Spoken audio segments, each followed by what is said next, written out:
हिंदू मुस्लिम की जो भाईचारा थी उसको तोड़ने की कहीं ना कहीं साजिश और कोशिश की जा रही है, इस बारे में आप क्या कहोगे?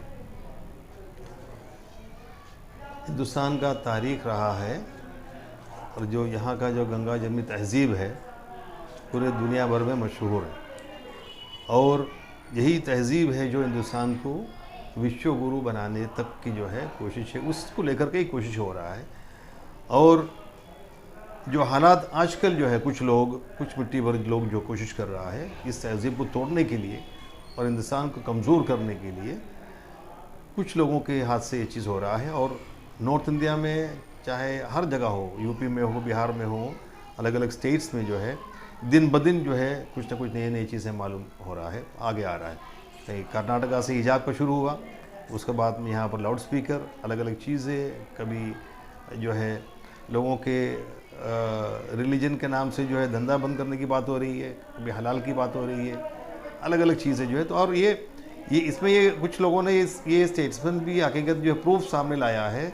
जो लोग ये बात कर रहे हैं हलाल खाने के बारे में, तो ये जो लोग, इनका जो लीडर्स है, बीजेपी सरकार हुकूमत में आने के बाद में दो लोगों का नाम आगे चल रहा है, अडानी अंबानी का।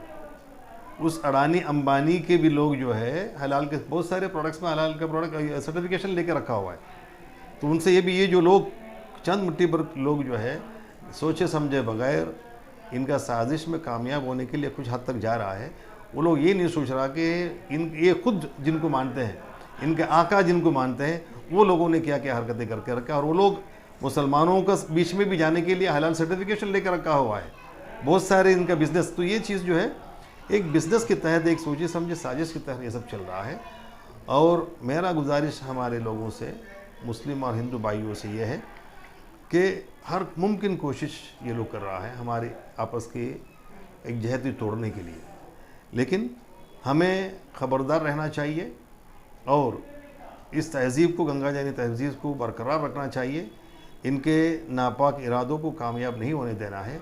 ये आप लोगों को जो है वलगलाने की कोशिश कर रहा है, आप लोगों को जो है प्रोवोकेट करने की कोशिश कर रहा है हर तरीके से। और कुछ लोग अपनी सियासी रोटी सेकने की भी कोशिश कर रहा है। कुछ जो है पार्टी ना के बराबर हो चुका है महाराष्ट्र के अंदर भी, वो लोग जो है लिफ्ट की जो है कोशिश कर रहा है कि बीजेपी हमें लिफ्ट दे देंगे, लेकिन कई मरतबा इस तरीके से हरकतें करने के बावजूद भी बीजेपी ने लिफ्ट नहीं दिया।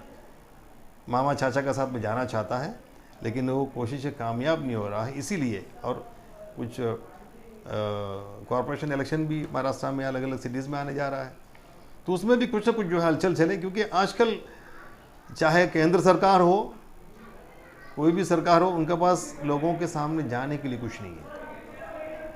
सबका साथ सबका विकास ये कहने वाले लोगों के पास आज अगर देखें, हिंदुस्तान का इकोनॉमी जो है इतना नीचे, ग्राफ इतना नीचे गिर चुका है। हिंदुस्तान जो इंटरनेशनल कम्युनिटी के सामने भारत का जो ग्राफ है इतना नीचे जा चुका है। हर तरफ से आवाज़ उठ रहा है, क्योंकि एक ख़ास कम्युनिटी मुसलमानों को एक तरफ करके, एक कॉर्नर में कर करके जो है आप अपना मंसूबा उसमें कामयाबी पाने की कोशिश कर रहा है, लेकिन आप कर नहीं पा रहे। सारे मुल्क जो है, इंटरनेशनल कम्युनिटी आपकी तरफ देख रहा है। आज हमें ये मुल्क जो है किसी एक पार्टी ने नहीं बनाया, ये मुल्क यहाँ के लोगों ने अपनी कुर्बानियाँ दे करके, चाहे हिंदू हो मुसलमान हो, सब लोगों ने कुर्बानियाँ दे करके जो है इस मुल्क को बचाया है, इस मुल्क को बनाया है, और आगे भी बनाएंगे। आप कितना भी कोशिश कर ले, आप इस मुल्क को धर्म के नाम पर बांट नहीं सकेगा। मुझे अपने हर भाइयों से, मुसलमानों से, हिंदुओं से, सिख ईसाई सबसे ये कहना है मेरा, आज के दौर में हर पल जो है अलग अलग जो है खबरें आगे आ रहा है, जिसमें हम शर्मसार हो रहा है। इतनी शर्मिंदगी महसूस हो रही है। हिंदुस्तान में सबसे ज़्यादा जो है दुनिया का अंदर, अगर आज सबसे ज़्यादा नौजवान तबका अगर कोई देश में हो तो हिंदुस्तान के अंदर है। सबसे ताकतवर मुल्क जो है हम लोग बन सकते हैं, लेकिन बेरोज़गारी इतने सालों के बीच में जो है, इससे ज़्यादा बेरोज़गारी कहीं पर नहीं है। डिग्री लेकर के लोग घूम रहे हैं, लेकिन नौकरी नहीं है, रोज़ी रोटी नहीं है। तो इस मुल्क के नौजवानों का इस कदर जो है नौजवान हमारे देश में बढ़ा हुआ है, उनको प्रोडक्टिविटी की तरफ ले जाने के बजाय हम उनको जो है कहीं ना कहीं अंधकार की तरफ ले जा रहा है। ये गवर्नमेंट का काम है, गवर्नमेंट को ये प्रोडक्टिविटी, ये जो नौजवान जो है उनको जो है इंटरनेशनल, क्योंकि मेरा बिज़नेस जो है मैन पावर कंसल्टेंसी से है, मैं ये भी जानता हूँ कि पूरे दुनिया के अंदर अभी जो है वर्कफोर्स की ज़रूरत है, और सबसे ज़्यादा जो है हिंदुस्तान के अंदर नौजवान मौजूद है।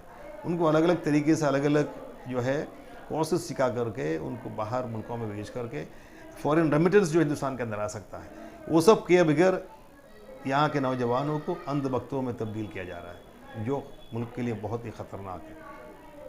इसलिए मैं अपनी भाइयों से, अपनी बहनों से और अपने हर तबके के लोगों से और कौम के लोगों से, ख़ास करके माँ बाप से, सब पेरेंट्स से रिक्वेस्ट करूँगा कि अपने बच्चों को संभालिए, अंधभक्त बनाइए, आपका फ्यूचर बनाइए, आपका मुस्तकबिल के लिए बच्चे काम आए, उस हिसाब से इनको आगे बढ़ाइए, ना कि किसी के जो है सियासी रोटी सीखने के लिए, उनके मंसूबे में काम आने के लिए उनको अंधभक्त बनाकर उनके पीछे मत दौड़ाइए। हकीकत पहचानिए, और हिंदुस्तान हमेशा एकजुट रहा है, हिंदुस्तान का तहज़ीब जो है एक जैसा गंगा जमनी तहज़ीब रहा है, आगे भी रहेंगे, हर मुमकिन कोशिश करें, लेकिन हम इसे टूटने नहीं देंगे। इतना ही मुझे कहना है, लोगों से इतना ही गुजारिश करना है।